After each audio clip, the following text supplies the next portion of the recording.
М листата на Османи повеќе наликува на VIP листа на ДУИ отколку на етаблирани и успешни македонци од диаспората. Мал е бројот меѓу оние 69 за кои македонците воопшто знаат кои се и како ја представуваат Македонија во странство. Македонската активистка од САД Ана Дуковска за Алфа вели дека станува збор за обична политичка листа на избрани, а не вистински луѓе кои навистина допринеле за државава.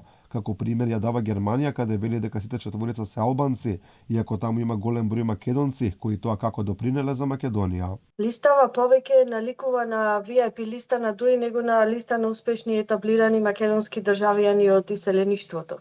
Со почит кон 69 носители на М-карта, да бидам искрен, за 99% од нив првпат слушам и несретнав имиња кои навистина заслужуваат да бидат почестени со внимание за нивните заложби за осамостојувањето на Македонија или за сите тие кои граделе и се уште градат цркви и заедници со цел здружување на македонците во државите каде што живеат.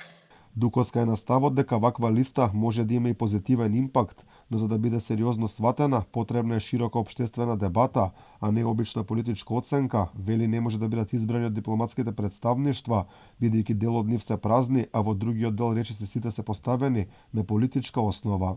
И за ваков проект да би бил сериозно сватен и општо прифатен, би требало да започне со јавна расправа, собирање предлози од државни институции кои располагаат со дата база за иселеници и кои соработуваат со поединци или здруженија од иселеништвото, а не представници на дипломатско-конзуларни представништва. Според Дуковска смешни се привилегиите кои ги добиваат овие според Османи докажени македонци од диаспората. Вели никој од македонците од диаспората не би се дозволил да не плати билет во театар или музеј, бидејќи целта на сите нив е да помогнат на државата. Друг проблем за Дуковска е кој ќе ги покрие тие средства. Стравува дека тоа на крајот сепак ќе бидат обичните граѓани во државава.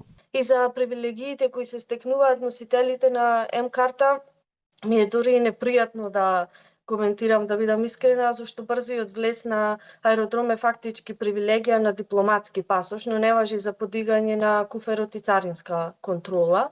Поточно не е прецизирано конкретно што самото тоа остава простор за претпоставки и сомне за злоупотреба при царинска контрола, судејќи по високиот степен за корупција во Македонија во моментов.